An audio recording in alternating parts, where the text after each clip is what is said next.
想找动画只有模糊的记忆，问东问西没有回答，没关系，我来了。让我们看看第一位观众的问题。就记得头发细节挺多的，好像是23年到25年的番。这个动画是喜欢的人忘记戴眼镜了。这个答案是得到了提问者本人确定的。为什么我根据这么简短的描述能找到这个动画呢？那我只能说勾汉子光污染和蟑螂视角让人有点过于印象深刻了。而现在的动画业界也确实很少有人去把头发画得像他们这样。下一个问题，一部动漫日漫，男主有一个女后宫还是什么类型的？是人偶那一类的。提问者说以前在4399翻到的，剧情里还出现过校园列车。说实话，我在看到人偶这个关键词的时候，第一反应想到的是蔷薇少女，但我忽略了4399这个条件。当4399这个网站能看动画的时候，应该是不会推蔷薇少女这种老动画的。这个问题是提问者自己找到的答案，答案是机巧少女不会受伤，女主叶叶他们确实是个人偶。我第一时间没想到，那也是因为作为人偶来说，叶叶他们几个有点太像人了。对了，这动画还有一首歌也是挺火的。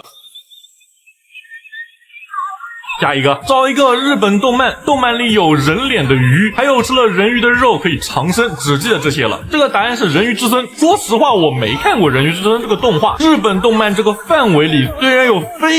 非常多对于吃了人鱼肉能长生的传说，感觉被到处用烂了，但我印象里正儿八经把这个设定做成一个故事的动画好像是没几个。于是我凭借我没多少的记忆问了问是不是人鱼之森，结果还真是。下一个，有两个主角，一个男主一个女主，都是黑色衣服和白色头发，没有名字，都用代号，好像是那种末日题材的。敌人是一群机器生物，男女主也都是机器人，还是从一个游戏改编过来的。答案是尼尔机械纪元。这个描述我第一时间其实没反应过来是尼尔，理由其实和机巧少女差不多，我潜意识里根本没把他俩当成机器人，脑子里第一时间是检索不到的。问我的这个小伙伴也是问了我一个问题，这动画很火吗？看到这个我真的恍惚了一下，查了一下才发现尼尔的游戏已经是2017年的东西了。顺便在这里我要强烈谴责一下那些个切个片直接投视频的，好歹在简介里写个名字吧。下一个，一部很老的动画，应该是火过的，主角是开机甲的，机甲是从一个魔法阵里召唤出来的，其他不太清楚了。这个答案是光能使者啊，但你真说这个片子算不算火吧？我只能说小时候看动画拢共就那么几个台，他们引一啥我看啥呗。不过我感觉对于光能使者的火应该是一种集体记忆的东西，印象里在我长大的过程中，虽然记忆极其深刻，但光能使者这动画本身其实没看过几回。而且你真说这个动画火的时代怎么样都得是20年前了。下一个，当伸手党了啊！首先非常感谢你看我的视频，能说这句话说明你把我上一期视频看到了很后面。问题里的关键词是这个动画是个网络动画，说的是国语，大概在小时候看的只有片段记忆。男主和女主一堆人在一个监狱里进行游戏，然后有全息投影进行讲规则，然后就有人上去调戏那个全息投影。其实到这里的时候，我脑子里已经有一个答案了，端脑。国产的网络动画这样的题材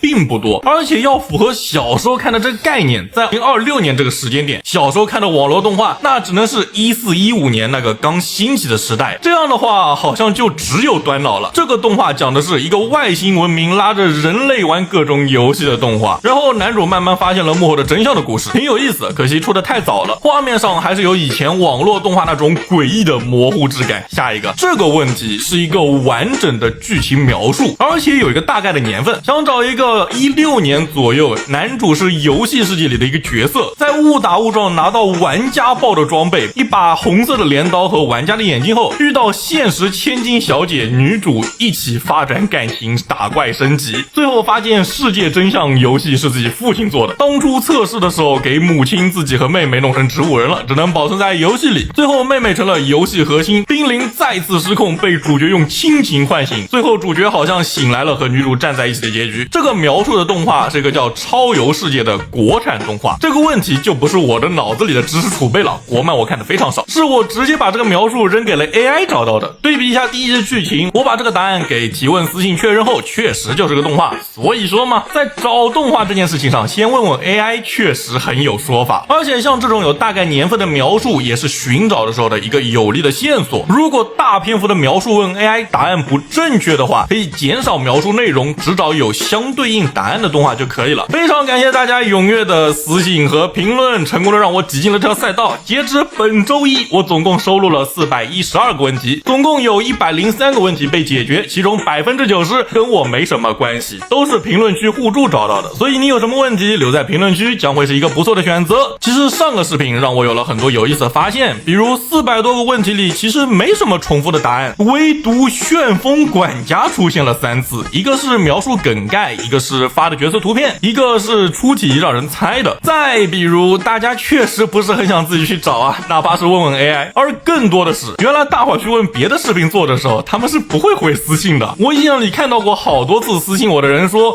其他的作者没回他什么的，我挺好奇这个不回消息的话要怎么知道找到的答案是对的还是错的呢？当然你可能给我发了私信我还没来得及回你，但是不用担心，我一定会在第一遍找了之后回你的，哪怕没答案我也会回你的，但是得等下周。如果你还有什么想找的动画可以问我，虽然不一定能找到，我只能保证说我帮你一起找找，你也可以发在评论区。根据我周一收集的数据来看，评论区真的很强大，而且比我及时的多，拿我评论区当个交流的地方也不错嘛。那本期视频就到这里，我是凯基，愿你在未来看动画的路上开心快乐。